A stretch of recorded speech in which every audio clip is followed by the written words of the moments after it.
السلام عليكم ورحمة الله وبركاته. احنا اسود الزمالك ودي اخبار الزمالك. يلا بينا على بداية الاخبار، بس قبل ما نبدأ يلا بينا نصلي على النبي. الزمالك خاض صباح امس الثلاثاء تدريباته في السعودية بملعب عكاظ استعدادا لخوض لقاء الاتحاد المنستيري.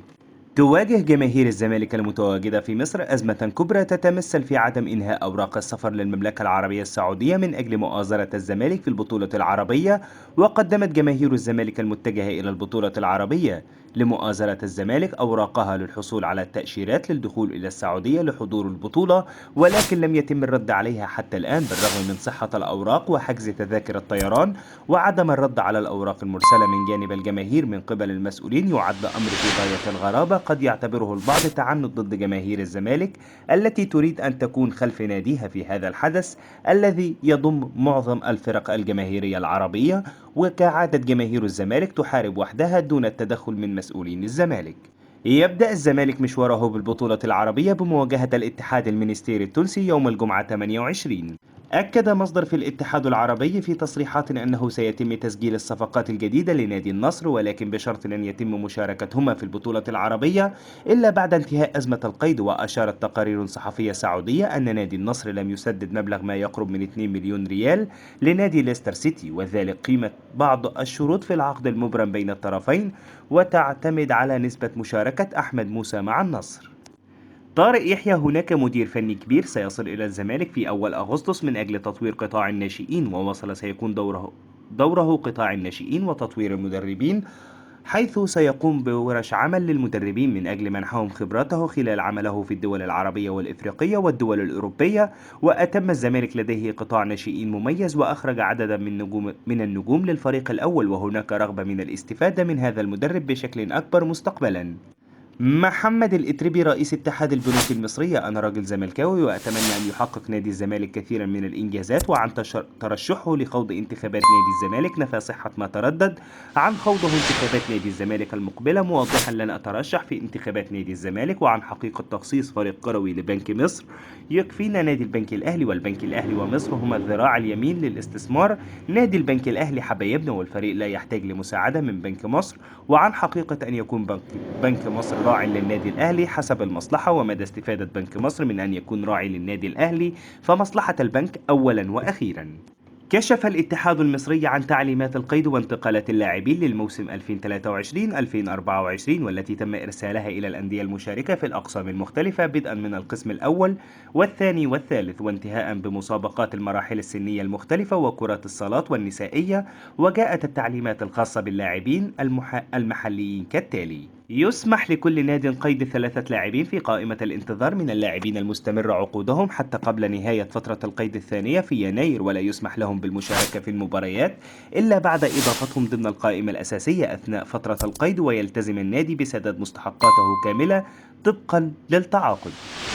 في حالة عدم قيد اللاعب أو إعارته يتم سداد كافة مستحقاته عن عقده طبقا للائحة شؤون اللاعبين. لا يجوز لأي ناد شراء اللاعبين إلا في حدود الميزانية المقدمة من النادي في ملف الترخيص. لا يجوز للنادي إعارة أكثر من 7 لاعبين خلال الموسم. لا يجوز للنادي استعارة أكثر من 7 لاعبين خلال الموسم. لا يجوز إعارة أكثر من 3 لاعبين لنفس النادي. لا يجوز استعارة أكثر من 3 لاعبين من نفس النادي. بداية من الموسم المقبل 2024-2025 لا يسمح بإعارة أكثر من 6 لاعبين.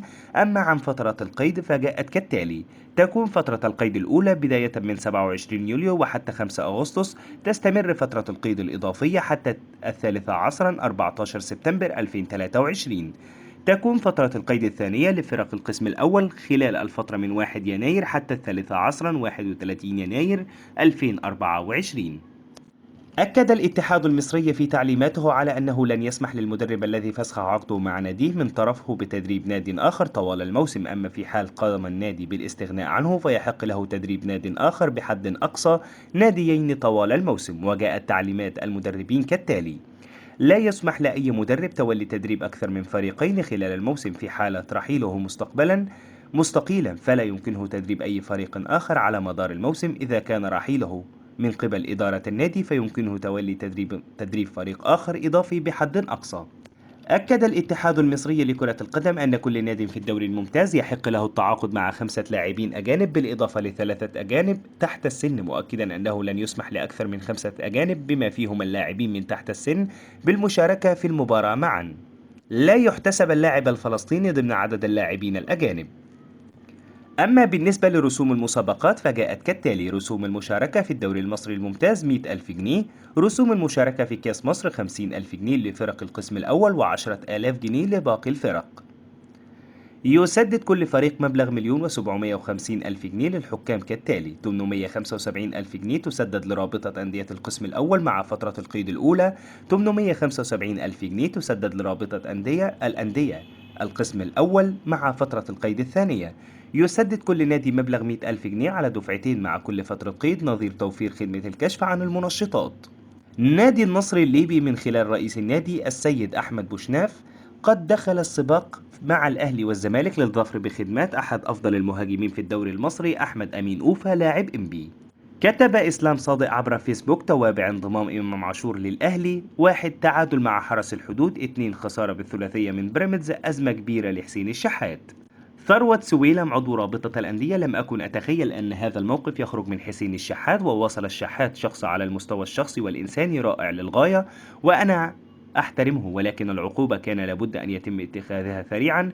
وأضاف: أرى أن عقوبة الشحات قليلة وضعيفة بالطبع بسبب ما حدث، وأرى أنه أيضا نادم على ما فعله، ويحسب لرابطة الأندية أن يتم اتخاذ قرار سريع وإلا يؤخذ الأمر وقتا أكبر من ذلك. وتابع: لدينا أزمة في الكرة المصرية أن القرارات تأخذ وقتا طويلا، ولكننا في رابطة الأندية أخذنا قرارا بشكل سريع بسبب واقعة الشحات والشيبي.